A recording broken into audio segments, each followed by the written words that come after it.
Estado y poder político.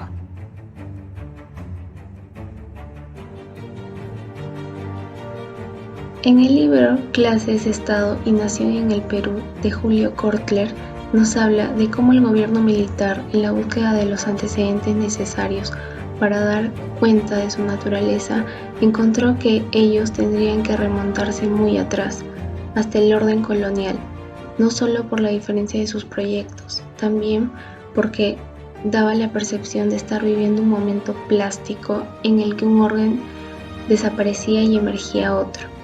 Había estímulos para no desarrollar conductas conservadoras, adversas al riesgo y por el contrario, hacer apuestas fuertes. Estos temas fueron abordados desde muy diversos ángulos por las ciencias sociales peruanas. La crisis de representación social se expresó luego de una crisis de representación política, en la medida en que los partidos todavía pensaban que la manera privilegiada de llegar a la sociedad era por medio de los grupos de interés, movimientos sociales y de los núcleos organizados en general. ¿Qué tipo de Estado y sociedad desapareció en 1968 y qué tipo de gobierno fue el que llevó adelante este proceso de cambios y quién era el presidente de ese entonces?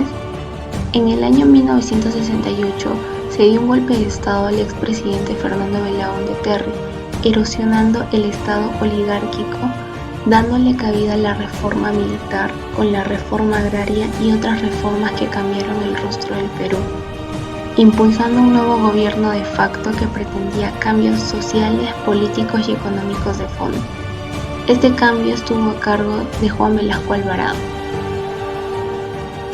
¿Cuáles fueron las características de la disolución de la llamada sociedad oligárquica del Perú de entonces? Las características fueron el valor de la tierra, el gamonalismo, la agroexportación, la migración, la minería, las finanzas y el partido civil. ¿Cuál es el papel de Alberto Fujimori en la constitución del Estado posterior a 1990?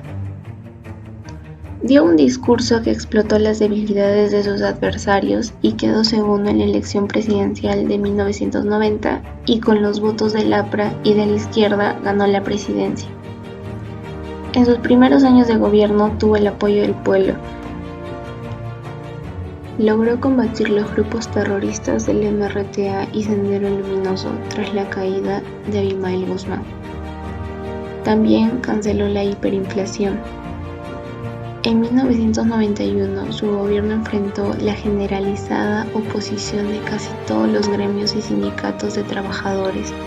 Esto terminó vinculándolos de una ciudadanía que valoraba la sustancial reducción de la inflación que se produjo después del ajuste.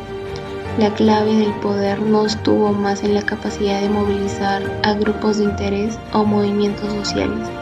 Ellos dejaron de ser representativos o expresivos de la mayor ciudadanía. ¿En qué contexto Martín Tanaka a qué se refiere con reconstrucción neoliberal?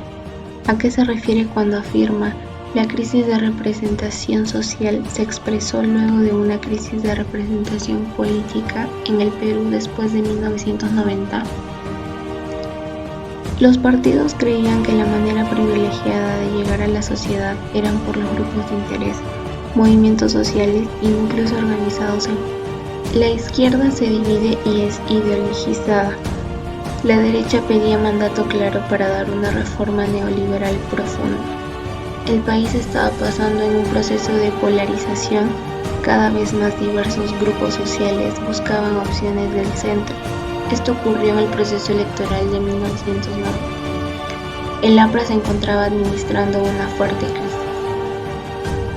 ¿Qué significa la afirmación de Martín Tanaka? El debilitamiento del mundo organizativo no solo se dio en el mundo popular, también en el ámbito de las organizaciones empresariales. En el Perú de 1990 para el Estado y su relación con la sociedad.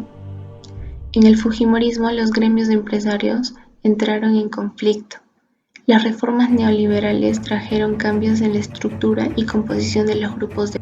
Los intereses que priman son las de corporaciones extranjeras que se encuentran en la banca y en las empresas privatizadas, como comunicaciones, energía. Los principales grupos empresariales ya no eran nacionales y los pocos sectores nacionales estaban asociados minoritariamente con el capital transnacional. Los sectores hegemónicos están en la banca, al igual que la minería, la industria y el comercio.